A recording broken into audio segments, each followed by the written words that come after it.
Welcome back to the smoke-filled room. You might be thinking, hey, election season is over, so there might not be much going on, but you would be wrong if you thought that. And actually, I bet Springfield wants you to think that way. They want you to think nothing's going on, so down in veto session, lame duck, they can get away with some stuff. So don't let them win. You got to be paying attention right now because there are policymakers sitting in a desk where they can make decisions that could change your life this week and next week. So you better be paying attention.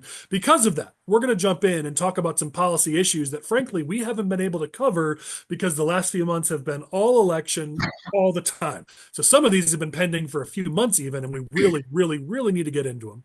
Our three guests this week, we've got Ed Sullivan. He's a state representative. He was a state representative, was the Republican floor leader, and is now founder and president of EOSullivan Consulting. Ed, what's up, man?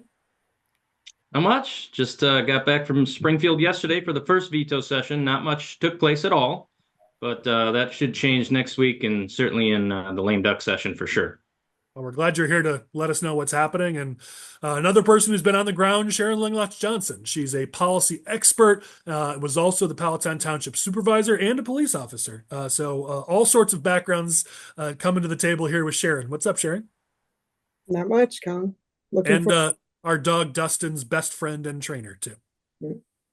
wouldn't call me a trainer for Dustin, but We blame you when he does bad things. Is that? yeah, I'm sure you do. We also have with us Rich Carter. He is Core Strategy's grassroots government affairs expert. I use the term expert with Rich loosely, like I do with Chris, but still, we like Rich. So, what's going on, Rich? Not much. Just happy to be back, Colin. Always a joy to be on the smoke-filled room. Well, we have actual expert Michael Butler and wannabe expert Chris Jackowiak also joining us from the political side. What's up, gentlemen?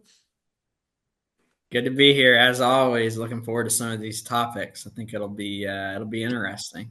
Michael, are you in like a doctor's office or something? I'm actually at the Holiday Inn in Edwardsville, the one that Jason Plummer owns, and I'm using the conference room because I got somewhere else I got to be right after this, and this was like 20 minutes closer to that place. Fancy. Usually I'm the one stuck on the road.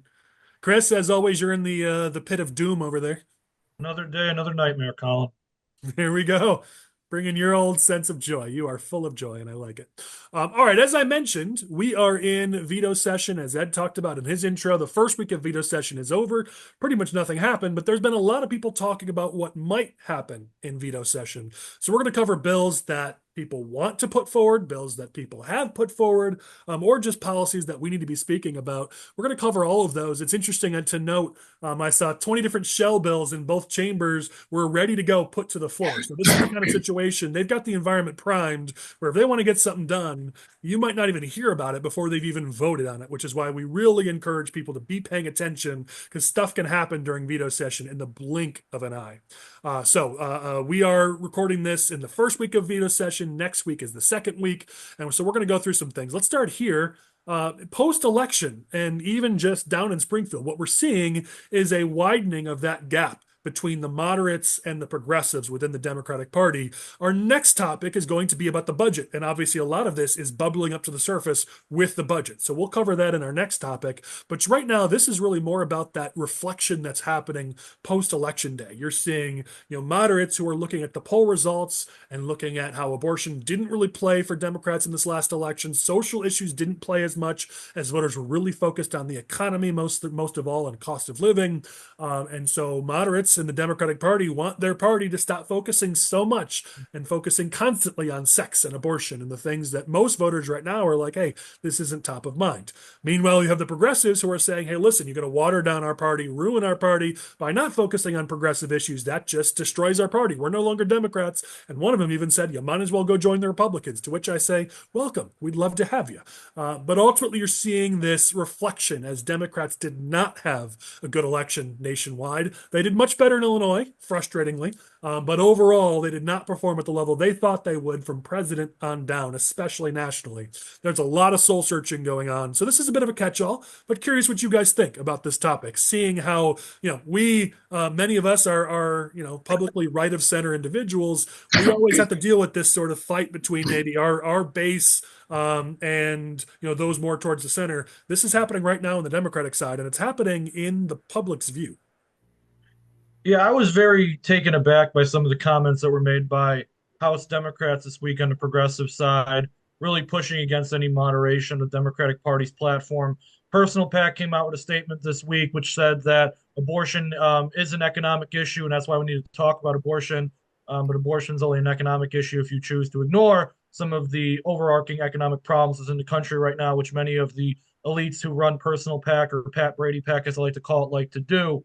So I think it's going to be a very difficult battle for the Democratic Party as their consulting class and their operative bases more and more every cycle focus solely on social issues, LGBT issues, abortion issues, women's rights issues, and are not willing to talk about the economic populist issues which really brought the Democratic Party to power. If we recall correctly, back in 2018, J.B. Pritzker didn't get elected governor on a mandate of women's rights and far left progressive agenda. It wasn't that at all. It was to fix the state government, to fix the state economy.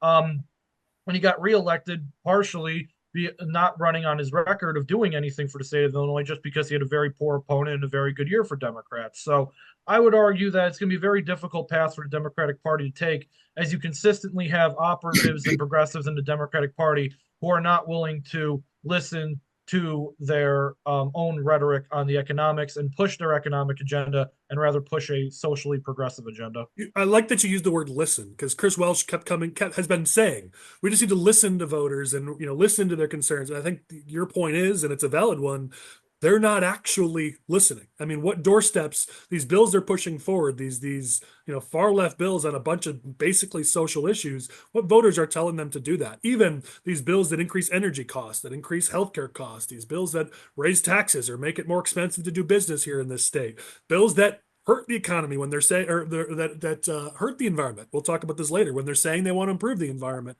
they're not getting this from average voters. Working families in the state are not asking Chris Welch and the Democrats to push these bills forward. No, they're Well, I getting think them from their donors. We got a lot of echo here. Michael, go ahead, but then whoever's got the echo, make sure you keep an eye on that.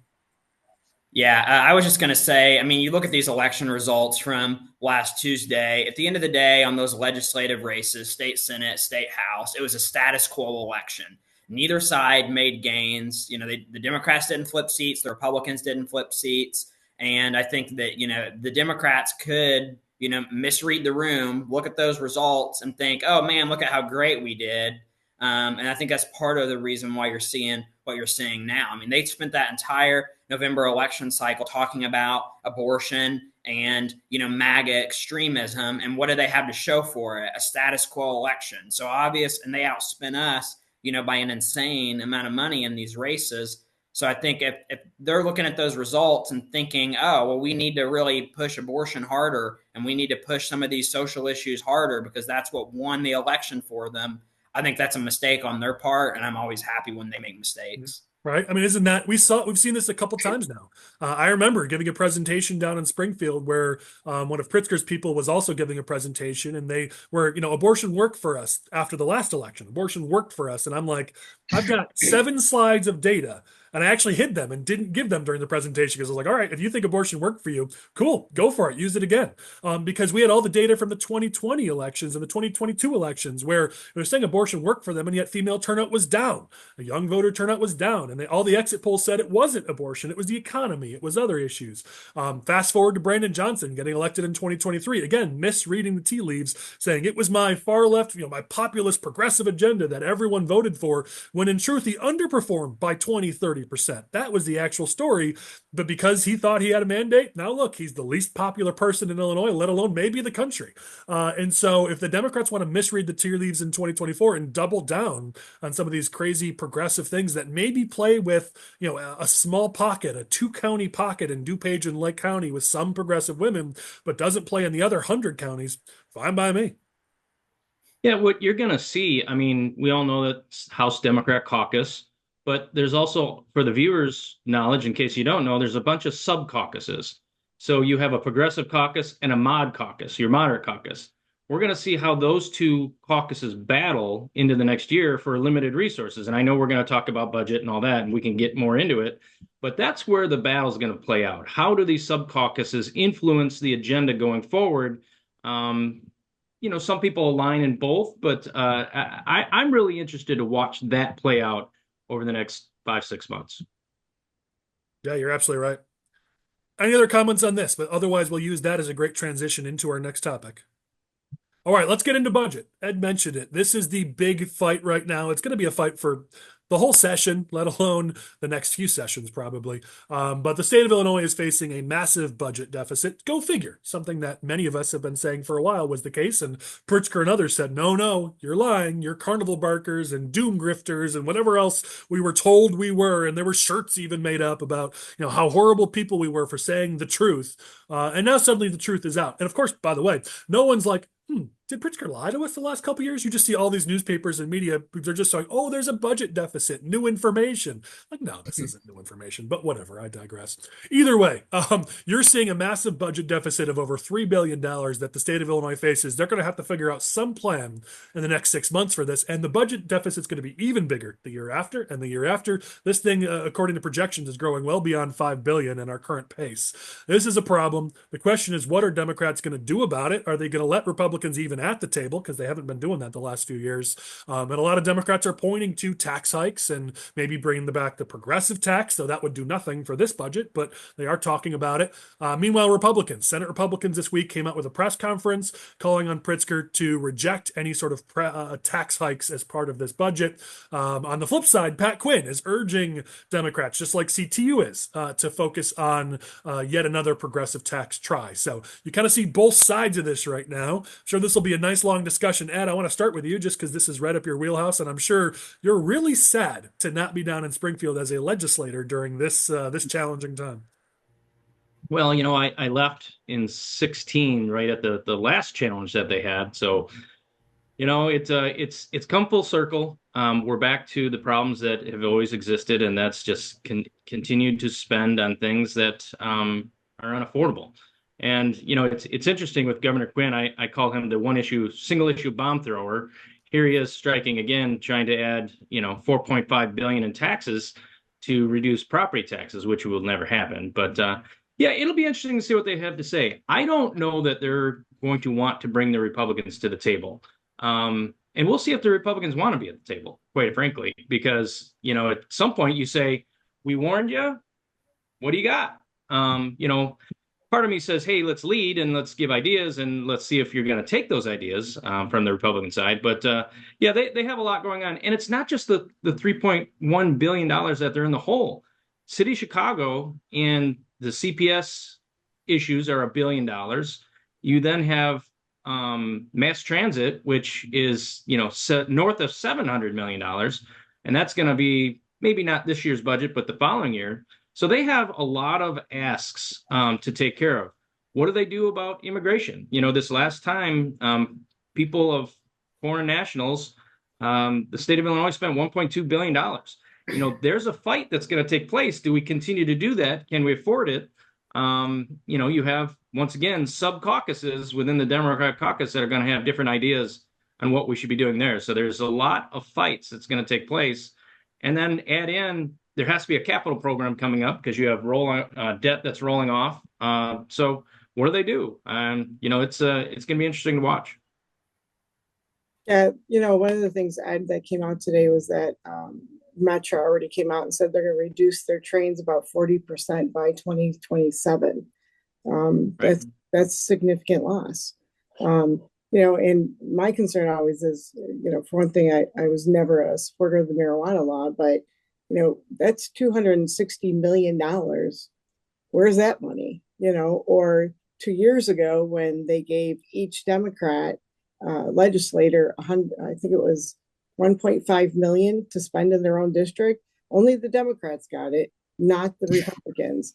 To me, that's just giving away money for their own little projects for whatever, and it just to make themselves look good instead of spending it on things that we really need. It's just going to continue to go that way. Pritzker doesn't know how to spend money because he's never had to work within his own budget. I mean, the man's never had to have a normal job in his life. So, he doesn't know. He's the last person that should be looking at a budget and telling us how to spend our own money.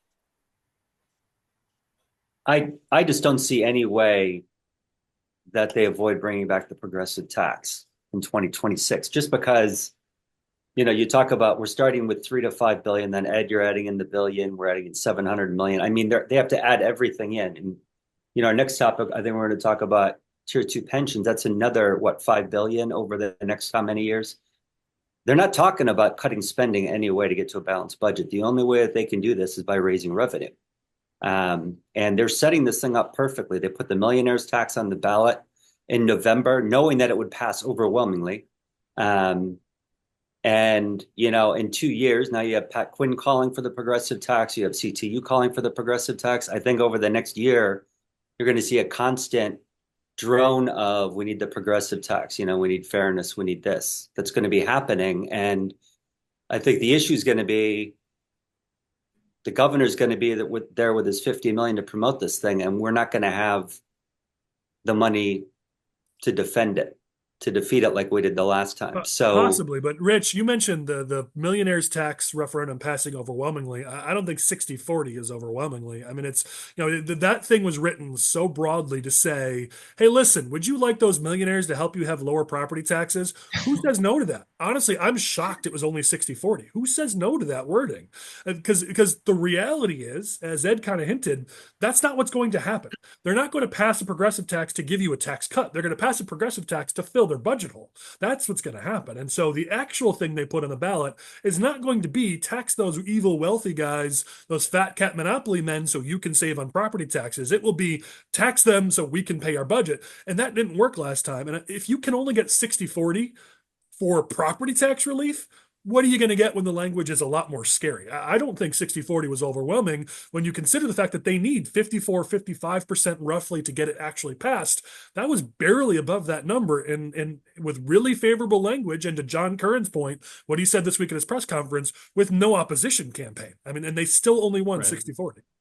Yeah, I think a lot of that, honestly, if you look at some of the precinct results from that amendment, I think a lot of it is to the credit of the people who ran the opposition to the progressive tax in 2020. Now, I don't know who those people might be. They might be on this podcast and want to talk about it. But in any case, I do think within a lot of voters' minds that even if one supports a increase in the taxes of the rich, which may or may not be a good idea, who knows? But it's whether or not you actually trust your state government to spend your money appropriately and also not go overboard with progressive taxation to the point where the progressive taxation, the barrier for it gets lower and lower every year. I think there's a lot of voters who are very, have some anxiety in regards to that. We also saw that in the primary with the Bring Chicago Home referendum. It wasn't necessarily that voters were opposed to increasing taxes in order to help the homelessness issue. It was more so that, do you actually trust Brandon Johnson to spend the money that he's bringing in on fighting the homelessness issue? I think that's what it comes down to a lot. So there's a lot of credit to be given with some of the underlying beliefs amongst voters about the tax system in the state that comes from some pretty solid messaging. Yeah, I mean, trust in our state's elected officials, according to the latest Empower to Win polling, was that plus 6%. Is that right? Plus 6%. So trust is, so basically it's break even and with almost within the margin of error on how much voters even trust the elected officials in the state. It tells you, to Chris's point, that's one of the biggest problems that frankly Democrats are going to face here, is there just isn't a lot of trust in Springfield. People are wary of Springfield. They're wary of Chicago. They're wary of Cook County. Maybe they're willing to invest in their local schools, their local libraries, park districts, because that's home and that's something they can touch. But when Springfield comes a call-in, the answer is going to be no. All right, let's go to our next topic. It was mentioned, you guys keep doing my job for me, which I appreciate. Maybe I could have just taken the week off. This next topic here is one of those groups that's going to be coming in and already coming in looking for money. So we mentioned this a few weeks ago, that we were already seeing and hearing that public sector unions were saving up. Basically, in the 2024 election, they spent a lot less money than they typically would or had planned on, because they were specifically saving for the Chicago elections and for this. pushing for enhanced pension benefits, especially for the people in the tier 2 system. But of course, as you see the bill that was filed, of the 4 problems that are being solved by that bill, only one of them is the actual tier 2 problem. The other 3 are to sweeten the benefits. So this is really just an excuse to go out there and sweeten pension benefits more than anything else. And we've already got massive pension debt in the state from what I see here, 141 billion. That number jumps around, so it may not be exactly accurate. But now they want to add even more on top of that when the state of Illinois basically has no money. They were down in Springfield this week rallying. They had a bunch of workers there rallying in the state house. This is going to be a really big push for them. They're going to push hard. And typically what the unions want, the unions get. But at this point, unions are asking for money that doesn't exist. So I'll be real interested to see how this plays out. Yeah, well, so 2011 Tier 2 pension law was passed. The premise behind the bill was real simple. How do we structurally change the path going forward so we can get pension costs back under control? And generally, it's working per se. But here's the thing. Some of this, well, obviously, these bills are a start and they're a big ask and they're not going to be what's there at the end. I think probably we'll have to do something in the state of Illinois, because what happens with Tier 2 is, or pensions in general, is you have to at least equal what Social Security would have paid otherwise. And so right now, what the actuarials are saying is that we're going to get to a point, and I believe that the year is 2027, where Tier 2 pensions won't equal what would have paid off in Social Security. So if that's the case, there's a federal issue, and then the state would be on the hook to automatically pay these. And so, I don't want to completely lambaste all the unions for this, because there's law, federal law that's going to really drive this. But we got to get to the correct answers, and that's really what should be taking place between now and when they have to vote on this. Is what truly is the problem versus what do the unions want to enhance for their benefits. A lot of them would like to change the age by which they can retire, and to some degree, 67-year-old person, teaching kindergarten, I wouldn't want to do it. Are you kidding me? Wouldn't want to do it right now. But so there's some thoughts behind some of the things that probably have to happen. But let's do it in a correct manner. Let's not do it out of politics. Let's not do it out of force of people with money that are gonna buy this off, if you will. But Ed, it's at some point that people have to realize, they took a position under those benefits, and that's what they agreed to when they walked on that job. Sure. Except for like fire and police, they don't pay, and teachers too. Most of those positions don't pay into Social Security, so this is all they have. Well, but all the state jobs pay into Social Security, so you're still paying into Social Security, and you're going to get Social Security. You're going to get significantly less because of the windfall provision, but it's still, you walked on that job knowing what your benefits are going to be. Years ago when a policeman started in, I could use an example of, someone I know, he started in 86 and his starting pay was $15,000 for a policeman. Well, because he knew he was going to get a pension at the end. But, that's not always the circumstances now, because you've got teachers walking off with $120,000 pensions. Well, nobody ever thought that would ever happen, and that was never the point of having that pension. When you've got seniors now making $1,500, that's all they're getting on their Social Security. At some point, they can't afford to keep, upholding, the seniors can't keep afford to upholding all these pensioners, and you can't go back. You decided this was your contract, basically. You can't take it back and say, oh, well, wait a minute, I didn't like that contract. Well, tough. Well, at the same time, we have a massive teacher shortage, and some of it is because of what has taken place with Tier 2. But at the end of the day, I just don't, like I said, let's get to the facts of what is needed versus what is wanted. But the reality is the federal government, should we go across or below the Social Security threshold, will mandate this. And so get out ahead of it and start talking about what is needed versus what is wanted. Well, I think that's the key though, right? Is find that sweet spot because clearly right now this is looked at as like the Christmas tree of what more can we get here versus actually getting to what needs to be done at a time when the state of Illinois just doesn't have the money to do more than what needs to be done. So Yeah. I want to look at this from a political perspective real quick, and it's something that's frustrated me for a very long time in Illinois conservative politics is that a lot of a lot of people, a lot of conservative Republicans in this state always like to push this pro-police agenda, and I support that, whatever. But one of the groups that's involved in this push for We Are One Illinois is the Illinois Fraternal Order of Police Labor Council. So you kind of have to find this balance here where you're going to say, we're going to support the police, but when the police come calling for better, pension support from the state of Illinois and the federal government, are we not going to do that anymore?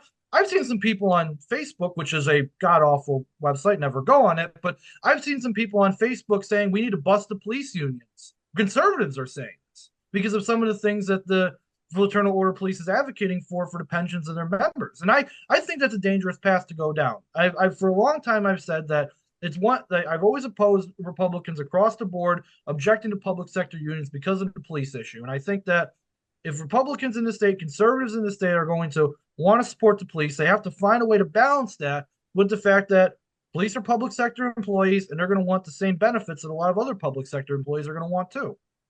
Yeah, Chris, I have to tell you, the FOP speaks for the FOP. There are several other unions that represent a lot of police officers in the state, and the FOP is pretty much out for themselves. And and Chicago gets a completely different pension than our downstate people. So it's a bad mix. But again, they don't get Social Security either. So Right. But I'm also seeing the Illinois State Troopers Union on here. There's a variety of different police unions that are involved in this process. yeah, and the And troopers get even my more. point is that there needs to be some type of balance within Republican messaging and Republican governmental strategy to say that we're going to support the police, but how are they going to resolve that with the fact that they're going to be opposed for one reason or another, justified or not, they're going to be opposed to the police's push for better pensions in the state.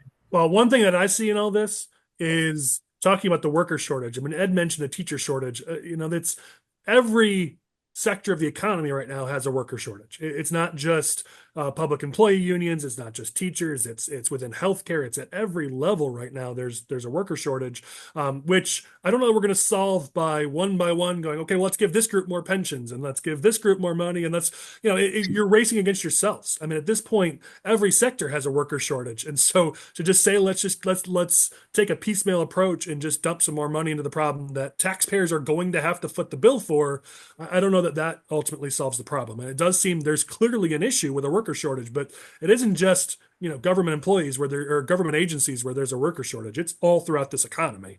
So I think there are some challenges that this is going to purport to address that are bigger than what you can get done in one bill down in Springfield. All right, let's keep moving along here. Ed, I'm glad we have you here. Since you're here, we got to talk guns. I know this is something you focus on as one of the lobbyists that focuses on these related issues. Gun control advocates were talking like they were going to get something done in veto session. They've got a number of bills that they want to push forward, that from Karina's bill to several others that they want to push forward, whether it's in veto or lame duck. And then obviously we've got, Michael, you've been wanting to talk about the assault weapon ban for months and you haven't had a chance. This is sort of again a bit of a catch-all on the topic, but Ed, we'll start with you on this. What are you seeing on this and what are you hearing? And I assume you'll want to start with Karina's bill, but I know there's several others that are on the table. Yeah, there's really three bills on the table. Karina's law, which is named after Karina Gonzalez. She's a woman that filed a domestic violence restraining order against her husband. 2 weeks later, through lots of problems of trying to get to him, the husband shot and killed her and the daughter. Complete tragedy. But it's a complete tragedy that shouldn't have happened. We have existing laws on the books that should have covered this. She filed this restraining order. This restraining order was uploaded into what's called leads. The next day after the restraining order, he's in the home and Chicago PD gets called in because he's acting erratically. He's drunk. They file a clear and present danger report against the guy, but they fail to look into leads. And so by not looking into leads, They didn't know that he had a violent, domestic violence restraining order. Because if that's the case, they would have taken that firearm away from him. So that's the first failure. There was only one opportunity where they went to go and present the restraining order to him. So he didn't even know, and they never found him. So he never even knew that he had to do something with his firearm. So you get a restraining order against you under current law, you have to give up your FOID card and give up your firearms. Under this bill, what they'll say is, all right, we're now going to do search warrants. We're going to confiscate firearms, which I don't think needs to happen. That's some of the problems right now is law enforcement is really, at this point, opposed to the piece of legislation because what are you going to do with all these firearms? I mean, I know people that have, 50 firearms and 10,000 rounds of ammunition. I mean, some people might freak out about that, but, there's folks that enjoy collecting their guns. And it's a collection. It's not like they're going to go start a war or something like that. So that's a bill that's on the horizon. We'll see what happens with it. There's two more bills. One's called safe storage, basically saying that anybody 18 years and older, if you have knowledge that someone will be in your home, you have to have your firearm in a safe storage unless it's not on your person. Well, the problem with it is they talk about if you know that at-risk or minors or prohibited people come into your home. I'm assuming everybody here has a FOID card, but if you're a person that does not have a FOID card, under state and federal law, you are a prohibited person from possessing a firearm.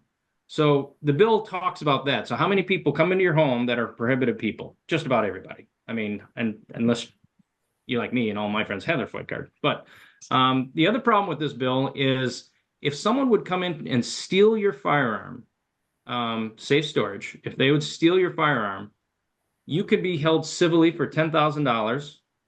And if the gun was convicted in a crime or murder, something of that nature, but then the victim's family could sue you civilly. And so this isn't about protecting kids. This is well beyond protecting kids. It's about penalizing gun owners. Is there a happy medium? I don't know. We have different laws that have taken place that have said that you should be able to, in your home, have your gun readily available to you. And so there's a problem with Heller, which is a previous court case. The last one is lost and stolen firearms. So, the problem with that is you could lose your FOID card. You could be on your second offense, you could get a class 4 felony. So think about it from this standpoint. If you're in a high crime area and someone steals your guns, you're going to go to jail if you didn't know that one of them was stolen. I mean, so you have to report it within 48 hours.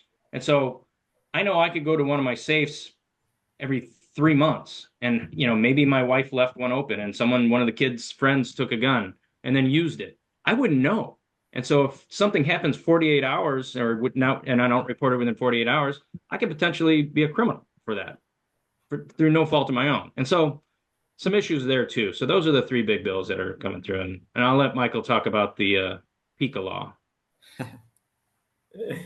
That sounds good. Well, yeah, we got a ruling. I guess it was it late last week, I think, from Judge McGlynn, federal judge out of East St. Louis. He found that the assault weapons ban that the General Assembly passed and Pritzker signed in the wake of that shooting up in, was that Lake County, I believe, on the 4th of July weekend.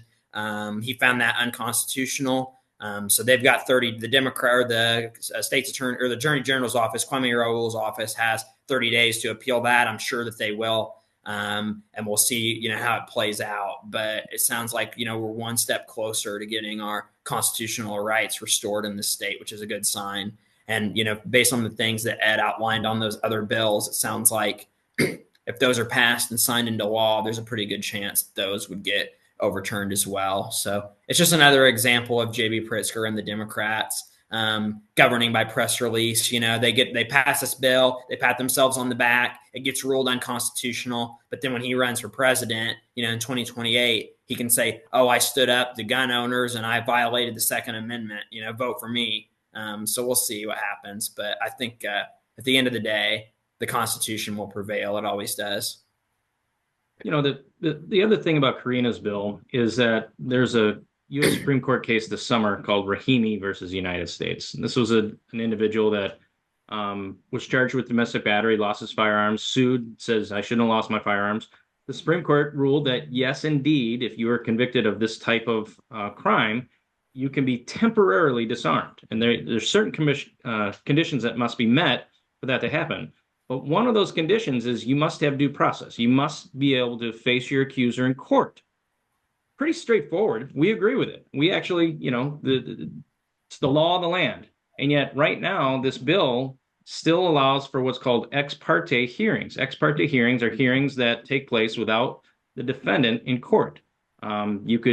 You would, in essence, have this ruling, disarm this person, and then up to 2 weeks later, then they can come in and have their hearing. So while the majority party has said, hey, we're going to wait for Rahimi and then we're going to act after that, they're applauding Rahimi, and quite frankly, I applaud Rahimi. I mean, I don't think someone convicted of domestic violence should, I believe that they can be temporarily disarmed, but with due process. And so they're saying, on one hand, yay, we got this ruling, we can now take guns away from people. They're not following the ruling. And so that's kind of the fight right now. And, I've talked to the other side. At least they're asking questions, and I've given my thoughts on what's right and what's wrong. But I don't think they're going to listen to us. And I think they're just going to kind of ram through what they want. But we'll see. That probably is more of a January issue than next week. The problem with those restraining orders on that, or somebody goes off and gets an order of protection, once if somebody gets pissed off at somebody and uses it against them, because they're in the middle of a divorce or child custody, which is, I experienced many times that, I obviously more women did it on a regular basis, that they would just, go file an order of protection against somebody that really shouldn't have it. But once it's on their record that there's even an order of protection filed against them, they could get their FOID card taken away for that. And, then they got to argue it back. And, there's certain ways you can keep it out, because now, the only way you can is if you go in and ask it to be taken out of the system if it's not switched to a plenary. Well, how many people know to do that? They just think, oh, good, it's not validated. Well, but you're still not going to get a FOID, and you're not going to get a weapon right after that either. So the system is really messed up. Well, and I think I say this every time Ed's on and we're talking guns, but it drives me crazy because to me, obviously I'm a different generation maybe, but I just want common sense solutions. I mean, I think we all agree we want those who wish to do harm to people to not have access to the weapons that they want to use to do harm to people. I mean, all responsible gun owners feel that way. And yet we're just spending the whole time talking politics. We're spending the whole time as Michael said, ooh, this looks great in a press release, even though it's going to get overturned by the courts. Meanwhile, people are still dying, but it's like, ooh, look, we got a press release. Could we just, on some of these life and death issues, you want to play politics on some of the things that aren't life and death? Fine, I get it. We're in politics, but some of these issues, like guns, firearms, and what laws and rules we're going to have in place for them to keep people safe. These are people's lives. Let's maybe stop playing political games and just sit down at the table and get it done. Because honestly, you get some responsible people around the table, you could knock this crap out in a weekend and be done with it. But we're going to go year after year after year because you can raise money on guns, and you can get people whipped up on guns, and you can run for president on guns. So let's not actually solve it. Let's let people keep dying so we can go win some more elections. Well, and I think it's important to point out, there's that statistic that, 97% of firearm deaths are from a handgun. So, you have Democrats in Springfield and J.B. Pritzker that want to make a big deal about, assault, quote unquote, assault weapons, which isn't even a real term, or, AR-15s and firearms of that nature. And it's like, well, is that really, passing that, is that going to make an impact on our state and the people that are, dying as a result of being shot? No, but that's the easier thing for them to go after, because people are intimidated by those firearms and what they look like. And there's a stigma surrounding them. And it's like, well, let's actually address the problems that need to be addressed, not, going after a gun that, is very rarely used in an incident like this. Yeah, and enforce the laws that are in place. I mean, the horrible situation that resulted in the Karina's bill or Karina's law, if the laws had been followed that were already on the books, that situation would have never happened. That woman and her child would still be alive. I mean, that's part of the problem here is we keep rushing to pass new laws, and yet, where's the uproar over Pritzker and his administration, the state police, and even Chicago and the police. Where's the uproar over the actual current laws and procedures not being followed? Yeah, they don't even keep prisoners in the prisons anymore. They're letting Well, them out. there's that. I mean, And where's the uproar over Kim Fox saying, "Hey, I don't care if you commit a gun crime. We're just going to shove you back right back on the streets." I well, mean, they you got also Raoul, you got everyone else saying this is a bad idea, and yet well, let's just put them back on the streets. Who cares? they give them 2 free days a week to do whatever they want, even if they're on electronic monitoring. So what do you think they're all doing? Yeah, I mean, it buggers the mind. That's for dang sure. All right, let's keep moving along. Rich, I want to go over to you. I know this is an issue you've watched pretty closely, is carbon sequestration. That's a fun word to try to roll out a week after an election when you're exhausted. But this is something environmentalists continue to push against. They've found themselves I'll say it, kind of a sexy issue that they can use to do it with the aquifer, where they want to keep chipping away at. The state of Illinois has already really restricted this carbon sequestration, and now they want to restrict it. The environmentalists want to restrict it even more with an end goal of just stopping it. Which we've talked about this on this podcast a number of times in the past. If you want to improve the environment, you've got to do something to improve the environment. Environmentalists just want to say, let's stop. Never do anything. Let's just live in teepees and never do anything, and then the environment will be fine. That's not feasible. So if we're producing carbon, let's do something with the carbon instead of just saying, yeah, let's not do anything. Just like with our energy sector, let's use nuclear to get off of dirtier burning fuels. Oh, we can't do that. So it's yet another situation where we're trying to come up with ideas to improve the environment, but with the environmental terrorists, it's all or nothing, and they're just going to fight against it. We all agree, let's protect our water. So I think like I said, they found a good angle to go about it.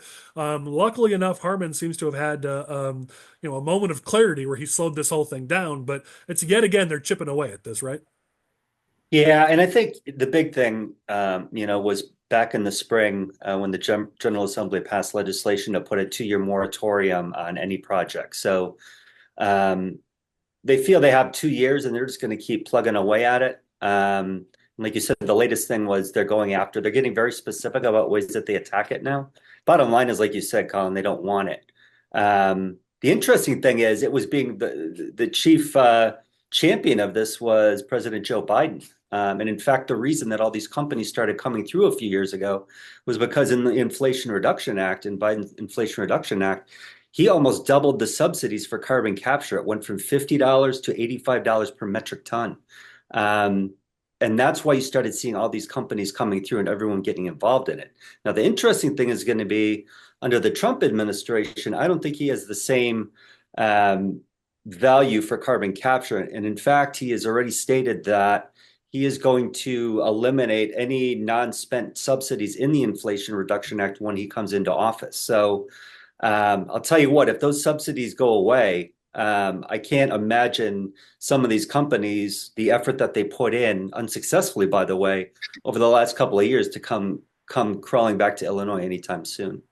Yeah, I mean, it's carbon capture has potential. It's got to be done right, but it has potential. And so this current bill, Senate Bill 3968, looks like it's on pause and nothing will happen here. But sure, we're going to be hearing about it next session. And as you said, Trump's going to, who knows what's going to happen with it nationwide. But again, I think it's, if we're going to try to protect our environment, which I'm very pro-environment as a Republican, and I'm proud of it, we got to go, actually pursue some things that are going to improve the environment. And let's look to new technologies. And if this is something that actually could improve the environment, then let's actually talk about it and look into it instead of just putting our head in the sand and saying, oh yeah, we're going to magically be carbon free by 2035 and or 2050 or whatever it might be. But we did nothing to actually make it happen. It's just going to, fairy dust. It's just going to magically happen one morning when we wake up. It's just not how things work. Well, we talked about this, when they passed CEJA, they had all these benchmarks that they said that they were going to meet. And I know we've talked about it on a previous episode, probably 6 months ago, that those benchmarks aren't being met. So they like to put those numbers out there and brag about, all they're doing to save the environment, but they're not actually getting the job done. That's for darn sure. Yeah. They're talking about two sides of the mouth. You've got Pritzker who keeps pushing all these solar farms, but you're taking away all the farming land to put these huge solar farms. We've got families fighting to keep a huge solar farm from going across 150 feet from the front door of their house. That when you take that away, you're taking away plant life. Well, of course you're going to have more carbon then. And the more they build, the more they wipe out our forests and everything else, it's just going to continue. Where is everything supposed to go? You can't say, oh, we want to, save the atmosphere, but yet we're going to put all these solar farms in and take away all the plants. Yeah, I mean, there's obviously a balance to be found for sure, but we got to do something instead of just sitting around and saying, well, I mean, I know obviously there's talk now about maybe pushing back those deadlines, but I don't know why Republicans are putting forward bills to push back those deadlines. This ain't our problem. Democrats need to own the failure versus us jumping in and saying, okay, now let's be responsible for the deadlines being pushed back, because now they can just say that we're the reason why Illinois isn't clean energy. And I think we're just walking into a mistake there, but what do I know? All right, let's keep moving along the agenda here. Rich, I guess we're going to you on this one again. Looks like we're in the Rich section of the agenda. But I know we've talked a few times about the employer speech ban, or the Worker Freedom of Speech Act, if you want to give it a very friendly title. And I know a lawsuit's been filed against this. We've been wanting to talk about it for a while. There's a number of groups that have aligned to file a lawsuit against this, including TMA, which I know you work with very closely. You want to talk about this? Sure. Yeah, it's called the Employee Freedom of Speech Act, and actually it's the reverse. It's actually an Employer Freedom of Speech ban. And basically what it does, it was passed by the General Assembly this past session. It's supposed to go into effect January 1st, hence the lawsuit. But what it does is it would prohibit employers from discussing any religious or political matters in mandatory meetings, even when such matters are essential to the organization's operations or to employees' work. And it would impose thousands of dollars in fines for any discussion. I think it's $1,000 per employee per incident. So it's very vague as usual, and it opens up all sorts of litigation. An employee can file a suit. The Department of Labor can file a suit, and, quote, an interested party can file a suit, i.e. the unions. It was basically a bill pushed by the unions to prevent business owners from talking to them about attempts to unionize, basically is what's going on here. And TMA is very concerned about it. Not that, they're all non-union shops, but primarily in instance, for example, TMA was very involved in the effort to oppose the progressive tax the last time, and had lots of discussions, not only with the organizations, with the owners, but also with the employees, just about the impact that this would have on their jobs, potentially, based on what would happen if that went into effect. And basically what they're saying is you can't have these, not only can you not have these discussions with your employee, but if you do, your employee or an interested party can file a lawsuit against you, and you could be paying $1,000 per employee per incident. So again, it's one of these things that's brought by the unions, but it would certainly benefit the trial lawyers.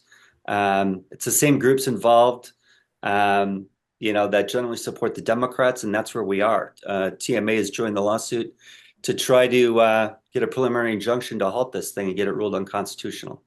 Yeah, I mean, it's a clear, obvious giveaway to the trial lawyers, and it's written so vaguely. That's the problem. I mean, I think they like to say, hey, look, this is common sense. This is fair. You shouldn't be able to force your employees to listen to something they don't want to listen. That's how they present this. And that sounds logical, and that's a phrase or a statement I could agree with, but that's not how the law is written, and that's the problem. What they're saying the law isn't actually what the law is. And by allowing these interested parties to file lawsuits, what they're not telling you is most of these small businesses don't have a legal department. We're not talking about Caterpillar that could just write this off and say, sure, we'll just settle these lawsuits and who cares. You're talking about small mom and pop manufacturers and small businesses where these unions, if they want to target these businesses, can just dink and dunk them every time they want to have a meeting, or every time they put something on the bulletin board to say, hey, the local elections are coming up. You should care about X, Y, and Z. Great. There's another lawsuit. And are you going to go fight that? Do you have thousands of dollars to pay lawyers to fight that? Or do you just settle it each time? Like, that's what this is opening the door to. And that's the problem here, is the way the law is written. It's not what they say it is. It's way more vague than that. And it opens the door to things that are incredibly onerous on the small businesses of this state. Yeah. And by the way, go ahead, Rich. I was just going to say, by the way, unions are exempt in this bill too. Of course. So, I mean, you'd Colin, imagine an employer is going to want to be able to talk to their employees, but under this setup, the unions can talk to the employees while the employer, the people who actually hired them and pay them and work with them, don't get to talk to them. I mean, Chris, I'm curious what you're going to say, but you can back me up on this. I've been a pretty pro-union Republican. Even I'm looking at this going, okay, this come on, guys, this doesn't even make sense. well, I was just going to test your good faith, Colin, and ask you the question of if they rearranged the wording and made it so that it specifically was only for mandatory meetings of employees in regards to these certain issues, if you would actually support the bill. Yeah, if they actually wrote it the way they're saying, I'd be fine with it. Okay, I just want to test your good faith. I think I've proven that. I'm pretty fair and open and collaborative, but it's got to be what you actually say it is, and it's got to be common sense, and we're not in that world right now.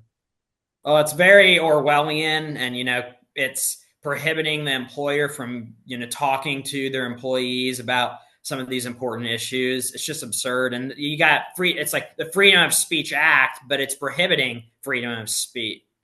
Yeah. It's like the whole goal is that we don't want them to hear anything that we don't tell them. So here's what we're going to put in place. That's the goal of this legislation. If it was actually, to Chris's point, if legislation was simply, as an employer, you can't force your employees to sit there and listen to you preach to them about your religion or your politics. All right, I absolutely could get on board with that. I mean, I don't make Michael, Chris, Rich, and our team sit there and listen to my rants and ravings about various political stuff. They can walk out the room if they want, or they could be in the room. Either one's fine by me. Like, you can't force them to be in that room. If that's what this was, we could all say, fine, we're good with it. But that's nowhere near what this is, sadly. All right, keeping it moving. Rich, another thing I've wanted to talk about for several months. It's gotten no press. Nobody's covered this. The Cook County Record has, thankfully, but nobody else is putting this out here. And it's frankly a doozy. So Kwame, Raoul, and the Illinois trial lawyers, speaking of the Illinois trial lawyers, are trying to bring back forum shopping in Illinois courts. So there's a current lawsuit. I don't want to get too in the weeds here. So Rich, that's an instruction to you too. I don't want to lose people with a 20-minute explanation here. So I'm going to give a really, really simple explanation. But essentially, there's a lawsuit right now. Things are going through the courts right now as the Supreme Court, the Illinois Supreme Court, is looking at a law that the Democrats passed, which would force Illinoisans to use courts in Springfield or Chicago if they want to challenge the constitutionality of a state law. And people have different opinions on that. I think it's nuts. The whole reason they put it in place is they don't want these Republican judges having a say on laws. So they're making sure that you can only file those lawsuits in Springfield or Chicago. You can't file it anywhere else because it's the one place Republicans were actually having success stopping some of these crazy laws. And so they passed that bill for that, and it's currently in front of the Illinois Supreme Court. That's actually not the point of this topic. The point of this topic is Kwame, Raoul, and the Illinois trial lawyers came in and said, we see an opportunity. And so they filed briefs, and they've gotten involved in this process and in this lawsuit because what they want to open up is the ability for them for what's called forum shopping, where any lawsuit can be filed anywhere you want. Ideally, for instance, down in Madison County or in Cook County, where a lot of these lawyers know they can get much more favorable rulings and make a lot more money. And so they want to bring this forum shopping back. It's one of the reasons why Illinois has been a judicial hellhole for a very long time, and it's gotten slightly better because forum shopping has been pulled back in this state. But Kwame, Raoul, and the Illinois trial lawyers want to bring it back, ironically, while they're supporting not allowing forum shopping when it comes to the constitutionality of bills. So they're supporting the bill that Democrats passed down in Springfield that doesn't allow you to forum shop when it comes to the bills they've passed, but they want everything else to be able to be forum shopped when it comes to things they could make money on. It's rank hypocrisy, and I know it's super complicated. We probably lost 80% of our viewers just by bringing this up, but you should be paying attention to this because it's a big deal, and this would absolutely raise costs across the board and take us way the wrong direction on tort reform if this effort by Kwame Raoul actually succeeds. Rich, did I cover it pretty well there? Yeah, that was pretty good, Colin, especially since it's such a high level. But I mean, bottom line is this latest action by the trial lawyers really forced the business community to get involved, along with some legal reform groups, because they're really concerned about this foreign shopping. And it's based on something called the non-convenience rule, which basically says that you can't just file a lawsuit anywhere against a company or a corporation. It needs to be somewhere near where their business is located. There needs to be some connection to something. And what they're doing is they're using that original lawsuit to make a claim that, well, we're going to, we really don't need to have any types of rules. We can just open it up and you can file anywhere. And like you said, Colin, I mean, Cook County and, the counties down by St. Clair and Madison, they've been judicial hellholes, top 10 judicial hellholes the last 20 years. because they're great places to file lawsuits. It's where you get the biggest class action lawsuits, where you get the biggest money. So the trial lawyers would love nothing better than to have all lawsuits filed in Cook County and St. Clair, Madison counties, because they know that's going to benefit them and their clients. At the same time, it's going to really hurt, the people of our state in terms of jobs and, payments and lawsuit abuse. And so that's the latest battle going on here. Yeah, and it's, again, we know we're getting in the weeds in this episode, but these are the things people need to be paying attention to, because you want to talk about impacts on your daily life. I'll be honest, the presidential race, how much that's going to actually impact your personal life, not that much. But the stuff we're covering in this episode, these are things that could dramatically impact your daily life. And so while it's harder to follow, and we respect that, these are the things you absolutely need to be paying attention to. I don't know, Colin. I think it might be a good idea to limit where you could file a constitutional lawsuit in the state, so I never have to hear Darren Bailey say, "I sued the governor and I won," ever again. But that would, I mean, that's just, Well, that's circumstance. part of why that bill was circumstance. passed in the first place, because Right. people like Bailey, Tom DeVore, and others were finding a lot of success filing lawsuits in more conservative counties. So, of course, Democrats are going to lock that up because, Republicans don't get to have any say in anything in this state until it comes time to blame us for everything. And then somehow, despite the fact that they've kept us out of power in even the tiniest of things, yet somehow when there's a problem, it's our fault. I don't know. I feel like there are some circumstances where that might be viable, but I'm just causing a stir, Colin. Well, I think just to kind of maybe close it out, I would say that, we've had a lot of successes as Republicans in these judicial races, flipping judicial circuits. We've had a success at the appellate court level, the Supreme Court level. And, as a result, now the Democrats in Springfield are passing bills like this, where, they're dividing circuits into sub-circuits. They're splitting counties off from other counties and creating new circuits. They're trying to shop these cases around in more favorable venues. And that, it's kind of a backhanded compliment to people like us and the work that we've done on these races, because they're like, oh, you guys cleaned house in the court system. We're going to, fix this to where it benefits us. I mean, Madison County, they've got a majority Republican circuit court now for the first time in decades, and it's working its way down the list on that judicial hellhole. It's not going to be a judicial hellhole anymore. But you still got counties like Matt's Cook and St. Clair and others that, still really muck things up. I will say, I looked at the list recently, and Madison did fall off. So nice. They're obviously making progress. Madison is no longer a top 10 judicial hellhole, I think, in America. I think Cook County's number 3 now, though. Cook County's moving up, so they're definitely making up for it. Well, kudos, Michael. It's good news. Yeah. All right, let's keep moving. This one's going to be kind of maybe a fun topic. Let's find out. That was a very Trumpian thing. Maybe this will be fun. I don't know. We're going to find out. Though I do actually have decent sized hands, unlike him. But Pritzker, speaking of Trump, his border czar, are already at war. So if you haven't been paying attention to the news, Donald Trump's pick to be his border czar is drawing a hard line and saying what Trump's been saying the whole election in which he got elected. And so J.B. Pritzker came out and said, what did he say? Here we go. I remind you that a happy warrior is still a warrior. You come for my people, you come through me. And so when asked about that, Homan said, game on. We've got no problem going through him. So already Trump's not even back in office yet. And they're already officially at war. This one, again, this is obviously a meaty issue. This is a big issue when it comes to immigration and illegal immigration. So we don't necessarily have to get into all the details here, but just the fact that Trump and Pritzker are already publicly at war, this thing could get nasty and messy over the next couple of years.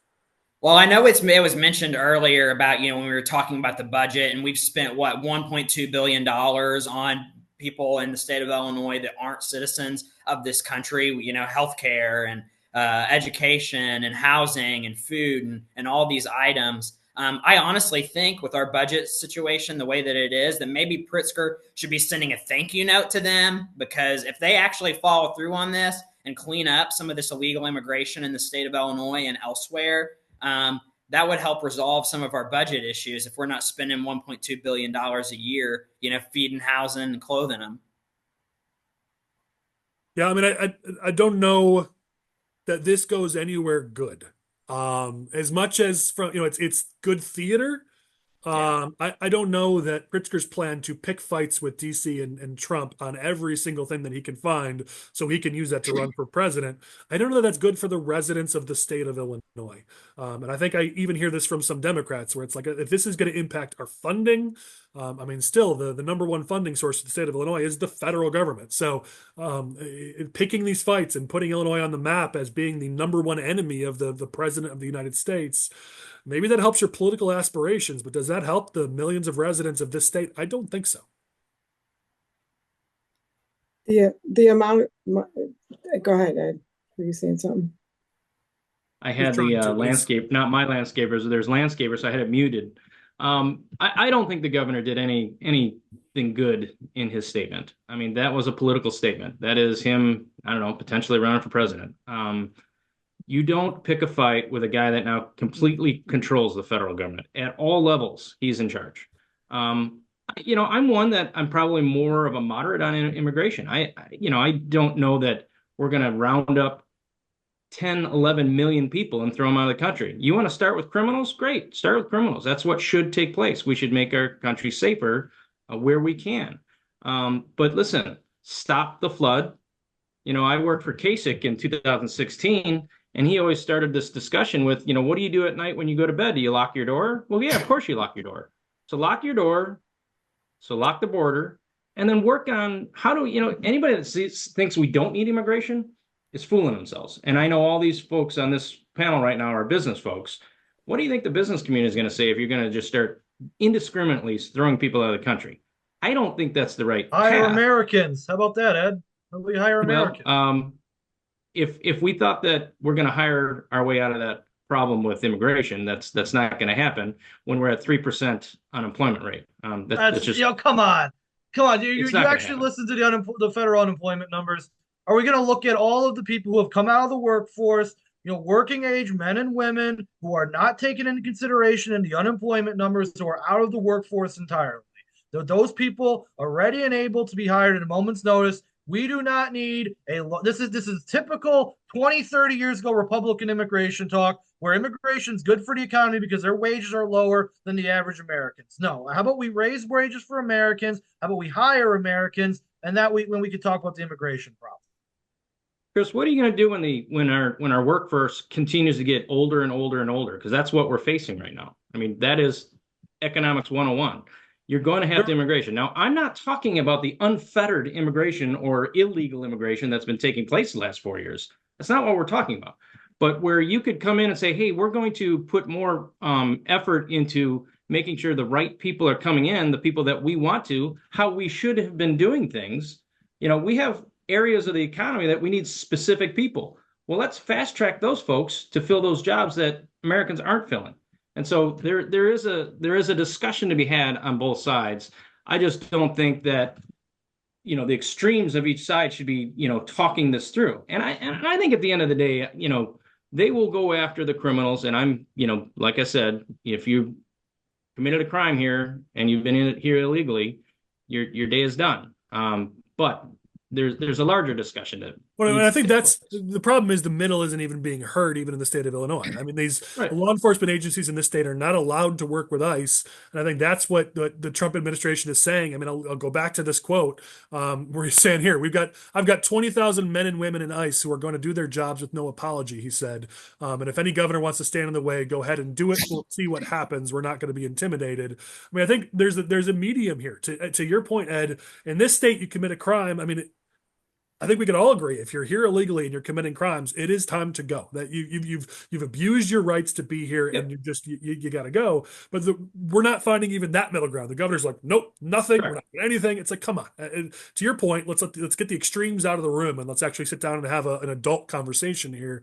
But that's not clearly what's happening. We're seeing the extremes in the news, and then this fight's going to escalate. I mean, Trump's not even in office yet. His borders currently has no power. When that changes in a few months, this is certainly going to escalate. And again, that is to the detriment of every citizen, whether legal or illegal in the state of Illinois. Well, Collin, when he continues to start to threaten, one of the things he said was he was anticipate and swiftly respond to emergency threats to democracy under a Trump presidency. What's he going to do? Bring out the National Guard against the ICE? I mean, basically he thinks he's going to use his own little, police department, or maybe the state police is going to make do with that. But that to me is the most dangerous statement. He's threatening to use what? I mean, Yeah, that's point. the question. What are you threatening to use? Are you going to use firearms to keep, ICE out? It just is a very threatening and very unsafe comment for anybody to make. But with that, the people are tired of the state spending millions of dollars on immigrants. Last year his budget included $400 million for migrants, not even immigrants, migrants, $400 million. You know what the increase for the disabled, intellectually disabled care was? 40 million, 10%. And these people have they have no say in their position in life. They were born that way, most likely. And you're going to give that much more, 90% more, to people that don't even belong here? I mean, it's offensive. It's just absolutely offensive. I want to move us along just because, so we're going to do this topic quick, and I got to ask you guys to work with me on making this one quick. I should be skipping it because we got a couple more to get to before we leave. But with Ed and Sharon here, I just want to get their thoughts on this, and we'll cover it more in depth maybe next week. But there's a far left climate group that did a poll, the ICJC. They did a poll wherein they're trying to claim that that voters were not swayed by this message that the Chicago takeover of the transit system, that suburban people are totally fine with that. I'm generalizing, but that's what the point of their press release. You're trying to say, hey, we did this poll, we tested these messages, and suburban voters are totally fine with Chicago taking over the transit system. And it's total BS. And again, I wish we had more time to get into it. We'll cover it more next week. But I just want to pass it to Ed and Sharon about this, because you guys have faced this. As Ed, you represented Lake County in the suburbs. Sharon, you were a township supervisor in suburban Cook County. Even suburban Cook County, I can't imagine, is going to be super excited about a Chicago takeover of our regional transportation system. And that's what they're pushing for here. It doesn't take much, to see, number one, their polling language was totally skewed. But number two, I don't need a poll to tell me that the voters in the collar counties are not going to support Chicago and their massive debt taking over our transportation system. I don't need a poll. Collin, you just said it. I'd love to see the wording of the poll, because if you said, do you support Cook County power play to take suburban dollars and move them to CTA? Would you be for it? Well, everyone in the suburbs is like, of course not. But that's what it is. So I was on the mass transit committee when the last time we had to face this issue, and there was some taxation that took place, but it was a fairly crafted way to have power sharing across the region. And there's no way that once, let's say, something really gets feet, there's no way that suburban members, suburban legislators are going to vote for something to take away your transit from your region to send it to, in essence, a very poorly run system with massive debt, because that's all you're doing. It's wealth transfer to another region. And so can you figure out one system where you have power sharing somehow? They're looking into some German models and see where they go with that.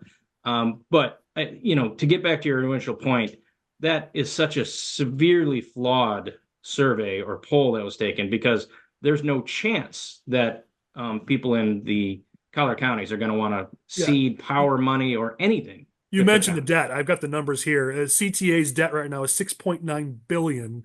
Meanwhile, Metra's is $312 million. Pace's is $138 million. I mean, this is nothing more than just a bailout of the CTA. Ironically enough, I just talked to the Pace lobbyists about 3 weeks ago, exactly about this, and they are adamant against it, obviously. And that was exactly the point. I mean, as a township supervisor, we had special programs with PACE, and those programs get people to their medical appointments. We've got people that go to Hines, they go to North Chicago, veterans that have no other ride to get there except for through these special programs we have. That's how our residents get around to, the hospital, the grocery store. And if it weren't for PACE, if that were to be, all one group, we're going to lose everything and nobody will have anything. And that's, because quite frankly, the townships couldn't do it without the PACE subsidy. We just can't. Well, appreciate you guys keeping it short. I figured you two would really want to talk about that topic. So let's get to our last couple here. Chris, and I would imagine Sharon will probably have a lot to say about this, as many of the rest of us maybe. But the in Chicago, we got to talk about Chicago. Opposition is rising against Brandon Johnson's property tax hike and his cuts to the police budget. Not only the budget itself, but also the police reform portion of the budget, which even Kwame Raoul is coming out saying this is a problem. A 45% cut to that department's not a good idea. You can't do this. Lots of opposition. We can't go a week without talking about some landmine that Brandon Johnson has stepped on. This seems to be, some of the latest. Chris, I'll let you kick us off. Well, I think the big problem here is Brandon Johnson. We talked earlier about misreading the tea leaves on a lot of things in the post Brandon Johnson election era, and him coming out with a significant property tax increase without the input of the city council, of which he has very, very few members allied with him. It just shows complete tone deafness. To Carlos and Carlos. Okay, Carlos. Nice job, Ed. Sorry. I just lost my train of thought. I gotta go to a meeting. When it comes to trying to fix this budget deficit in the city of Chicago, a sane mayor would have went to city council and said, "Listen, guys, here's our deficit. Let's work together. Let's fix this issue." But instead, Johnson comes out with a sweeping property tax increase, complete with cuts to the police department, and says, "Okay, guys, here you go.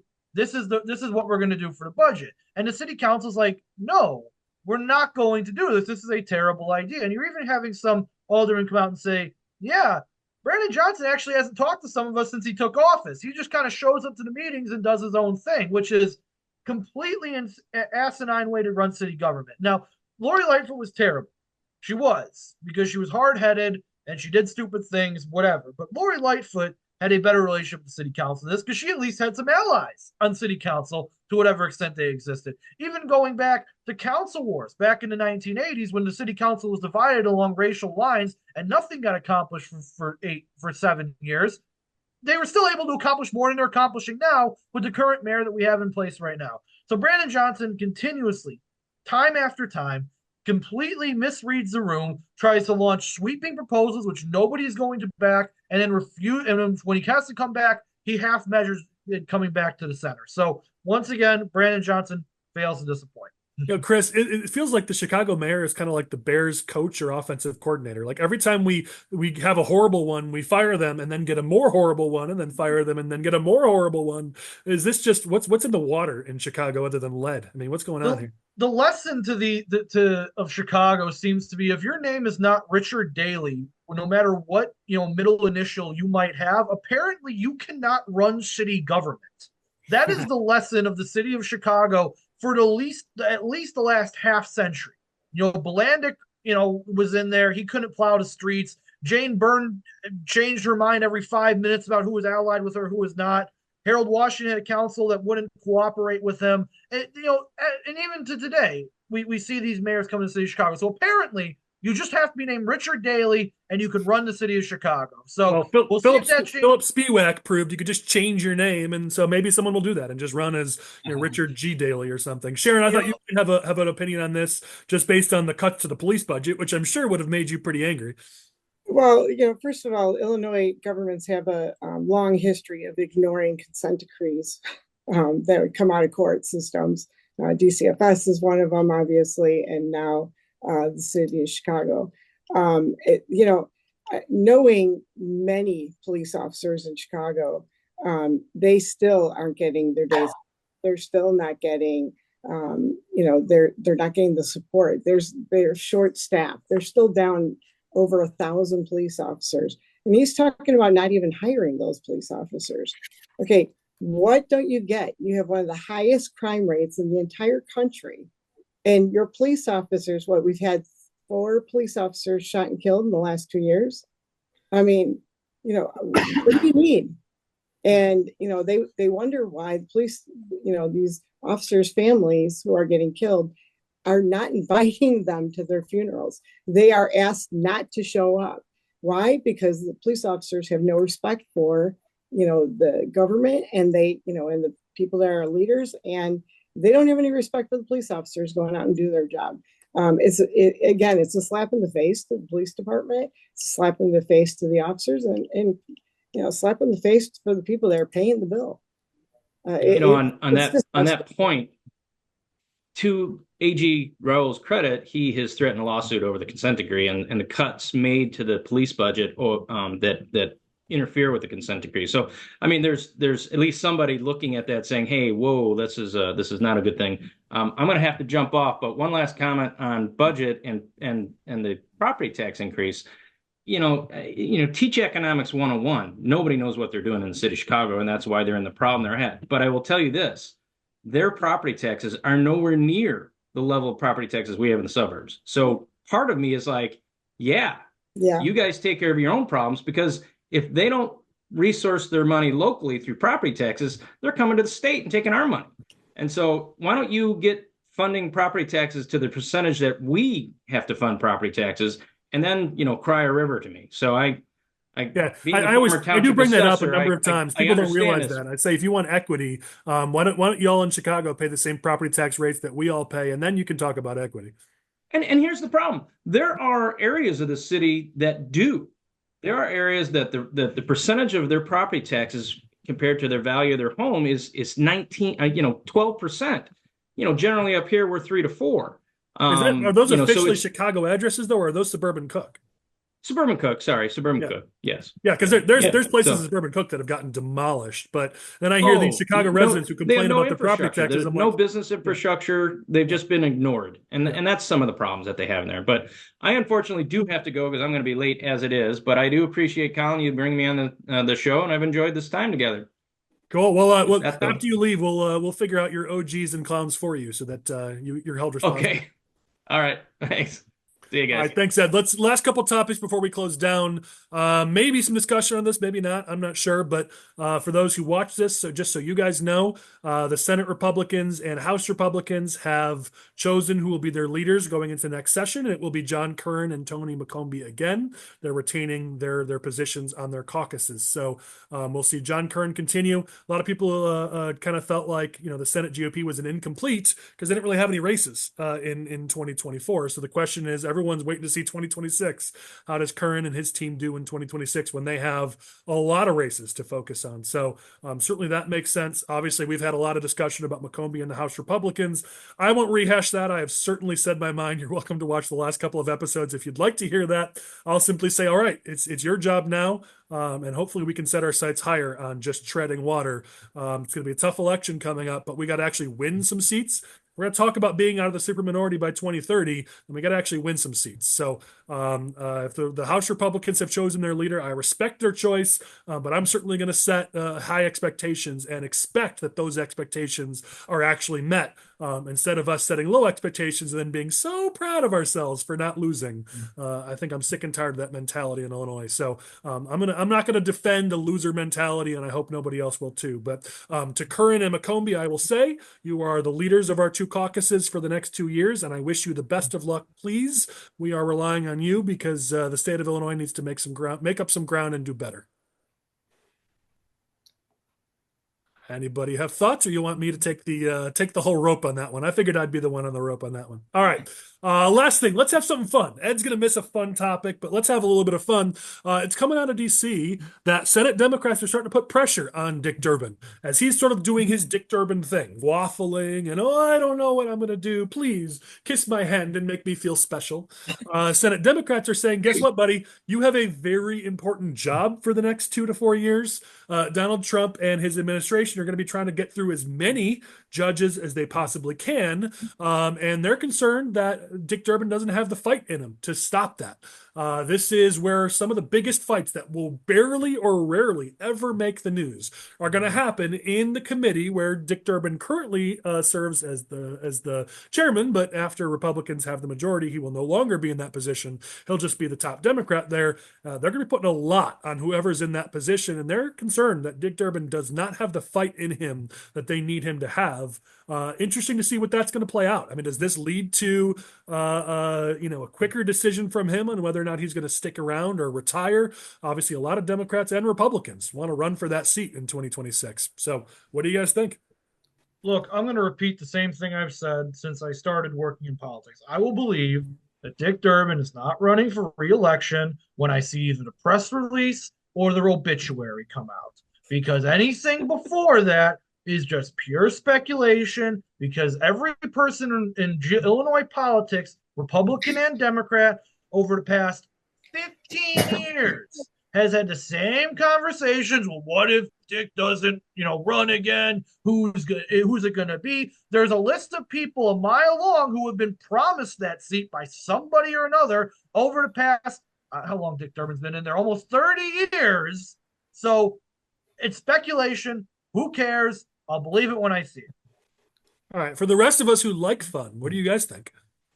I mean, I saw that article. I mean, they're basically there's a lot of pressure on him to either do his job well or else. But I think we've seen it with some of these other, high profile Democrats where they can't read the room and understand like, hey, it's time for me to go. I mean, you saw Nancy Pelosi stick in there as House leader or, as a minority leader for a lot longer than she did. You've got Ruth Bader Ginsburg. They were trying to pressure her to get out and let Obama appoint a replacement. She refused. Dianne Feinstein, same thing. I mean, I could see Dick Durbin, pulling that same stunt where, he, stays in office until he passes away, midterm, and then the Democrats have a crisis on their hands.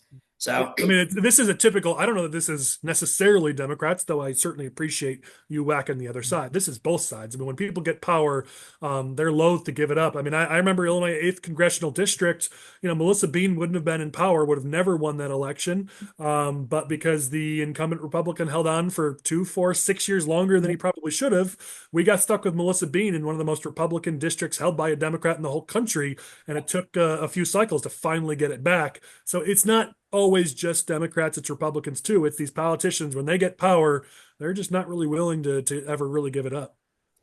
I kind of agree with Chris. Until we see something on paper from Senator Durbin, plus, I mean, think about the fun he's going to have the next several months going through these confirmation hearings, I mean, it's going to be. He will be. I mean, if he sticks around, he will be one of the most important Democrats in D.C. Oh yeah, but can you imagine these confirmation hearings? He will be there every day, every moment. The moment he walks out the room, they'll go get 6 judges through while he's taking a leak. Like, oh yeah, he will have to be there 24/7, and that's the question: does he have it in him for that fight?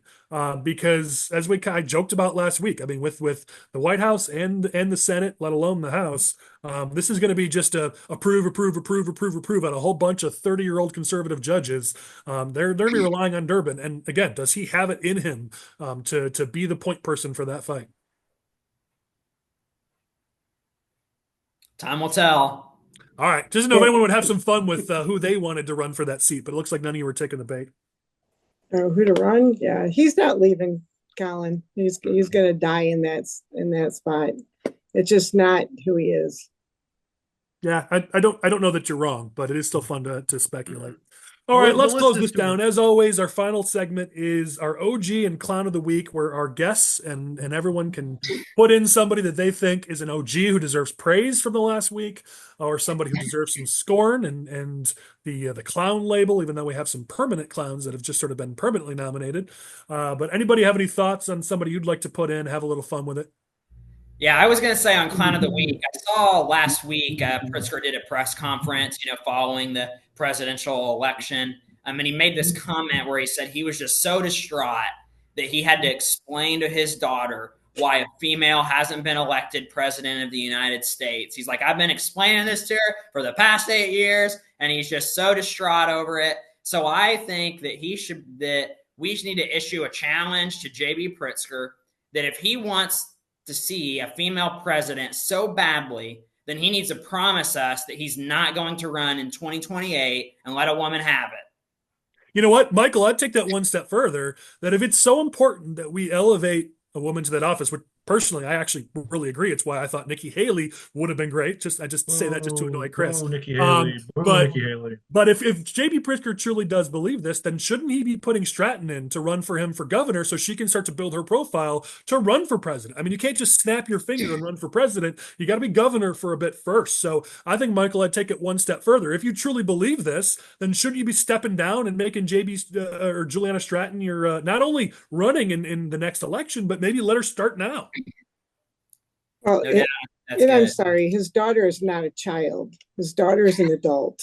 You know, if I were her, I'd be a little embarrassed that, you know, my daddy has to tell me how politics works, and I'm so uneducated that, you know, I don't know because I'm a girl. I mean, that's really offensive, and you know, to women in general, basically. You know, he didn't say that about his son. You know, it just. Sharon comes out and says Pritzker's mansplaining. I like it. Oh, it just, yeah. I mean, it's offensive. And if I were his daughter, well, which she, you know, whatever. I don't know the girl, but she's an adult. So time to act like an adult. Pull your big girl pants on and move on. You know, I think this goes to say, I mean, I've seen so many comments from people in the press about how I've had to explain to my daughter that she has no rights anymore. And it's like, what are you talking about? What just happened that suddenly eliminated all rights for women? Like, yes, okay, your preferred candidate for president didn't win. Guess what? Grow up, be an adult. We all have to live through that. We've survived the last 4 years. You'll survive the next 4 years. Your rights didn't disappear just because your choice for president didn't win. Calm down. Well, if anybody has any family member in the military, they sure didn't want Harris in there. We were going to go to war without any exception. Because why? Because she would be an absolute weak president. Now, I would take Clinton over her in a heartbeat. Hillary would have kicked some butt. I mean, you know, would I vote for her? No. But if it were a choice between Harris and Hillary, yeah, there's no question. Hillary would have won hands down. I'll take the bullet, Your Honor.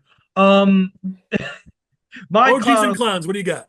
My clown of the week is Bremen Township Republican, quote unquote, committeeman, also in quotes, Max Solomon. Now, Max Solomon has made a name for himself by doing absolutely nothing in his tenure as Republican committeeman of Bremen Township since he's got elected in 2022. He's also made a name for himself by running for basically any office he can get his hands on.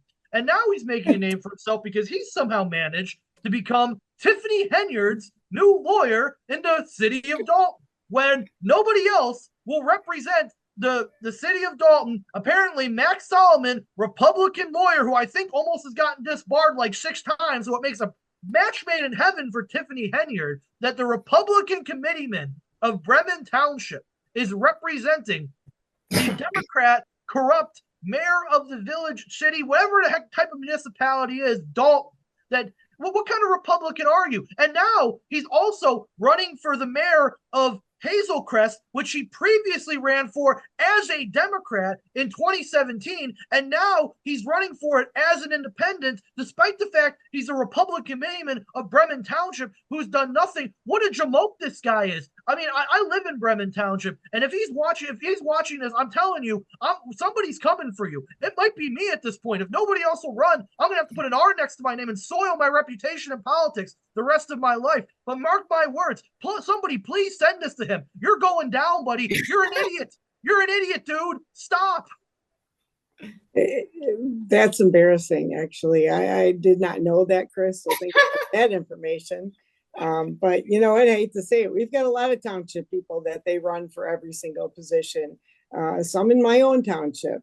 And, you know, it's this kind of the same thing. It's never about what the job is and what the real reason the township's there or whatever. It's all about how far can I get? What position can I get? And what can I add to my resume? I don't know that anybody in their right mind wants to add lawyer to Tiffany Henyard on their resume, but no. Yeah. Who else has clowns or OGs? I think I have what could be potentially a clown and an OG. I'm Okay. not quite sure which one yet, but Elon Musk is having quite a week. I just got a breaking news alert that he apparently just met with the UN ambassador from Iran to try to discuss easing U.S. Iranian relations. Coming on the heels of, getting on the phone with Ukrainian President Zelensky during his talk with Trump, coming on the heels of meeting yesterday with Congress. This guy's having a heck of a week, and I'm not sure which one he is, but it's quite entertaining. Listen, Trump likes to do his diplomacy through interesting third parties. If I got to choose between Dennis Rodman and Elon Musk as our de facto diplomats, I guess I'd choose Musk in that scenario. So, if not that I'm saying I want to have to pick between the two, but I'm not sending Dennis Rodman into Iran. So, there we go. Who else has got nominations? I would just, Michael, I would say that my clown is a very vast, wide variety of people. And that includes anybody that went into tears, were sending out emails about having diarrhea to their family because they voted for Trump. I mean, that is my clown, all of them. It is the most ridiculous behavior I've ever seen from any group of people in mass about an election. I don't ever remember any Republicans doing that 4 years ago or when Obama got in. I've never seen anything like it. It's just bizarre. As another clown nomination, I'm kind of shocked Chris didn't bring this up. Michael, you had posted this on our Discord. You're not going to, Samantha Steele's not going to get a clown nomination here. I mean, not for the DUI, though. Obviously, you're elected. We hold you to a higher standard. But on top of the DUI, just the police report. Apparently, she was reportedly saying to the police officers, "Is your penis really that small?" She kept saying it to them as they were arresting her for the DUI. If you're an elected official, especially one in a pretty populated county like Cook County, maybe have a little more respect for yourself and for the office. So I figured someone would put her in, but I'll happily do it. Definitely worthy of a Clown of the Week nomination. Yeah. All right, let's close this down. Final thoughts. Rich, let's get your closing thoughts. As always, to all of our participants, you get a chance to close on whatever you want. So, Rich, what do you got? It's just an interesting time. I've enjoyed the news the last couple of weeks, and looking forward to where the show goes in the coming months. Should be interesting. That's for dang sure. Sharon, what are your final thoughts as you blind us with that gorgeous photo of the moon? Oh, yeah. I really hope that our party gets some decent candidates. Quit using the same ones over and over and over. We need some fresh ideas. And quite frankly, we need to get out of that extreme conservative, agenda, because that's not going to work for the state of Illinois. We need to get good candidates that are able to work with both sides and are able to move forward and disagree in a proper manner. As I said, you get a chance to say what you want. The only thing I'll push back on is just extreme agenda, not conservative, because there's a lot of extreme ideas being pushed. Correct. So I'm sorry. Extreme agenda. A lot of people will take that to mean it's anti-conservative, and I know that's not what you meant. No, I'm conservative. Yeah, so I'm just cleaning it up for you before people start to that was good. Thanks, Collin. Michael, your final thoughts. Great episode as always, lively discussion, and we're wrapping up municipal petitions, and people will be asking for your votes. So make sure you're paying attention to those, because those local races matter more than just about anything. Definitely more than president and some of these other ones that get all the attention. I agree. Chris, you were in the running for bringing the heat this week, and then during your clown nomination, you won it. So you get the final word today. What's going on, bud? You're also talking to your mute button. Apologies. It was another great week. After the election, I actually was able to catch up on doing nothing this weekend as opposed to working this weekend. So that was very nice. I'm going to basically repeat the same thing I've been saying the last few weeks, is that make sure that if you're working Republican politics, make sure you're taking some time for yourself. If you're helping people get on the ballot, that's great. I myself actually went out and got some petitions for somebody this week and helped them get on the ballot as well. But I also took some time to take care of myself, and I encourage you all to do the same. Have yourself a beer, have yourself a cigar, and maybe do so watching this podcast, or maybe take a break altogether and don't watch it. Now, Collin's going to fire me for saying that. In any case, enjoy the weekend, everybody. Enjoy next weekend. We'll look forward to municipal cycle, everyone. God bless. All right. Thank you guys for being on with us. Thank you to our viewers and our listeners. Make sure you let people know we're going to continue to keep you informed of what's happening in the state of Illinois. Just because the November 2024 election is up does not mean that things stop. We've got legislating that's going to happen over the next 7 to 8 months. We've got municipal races in February and April.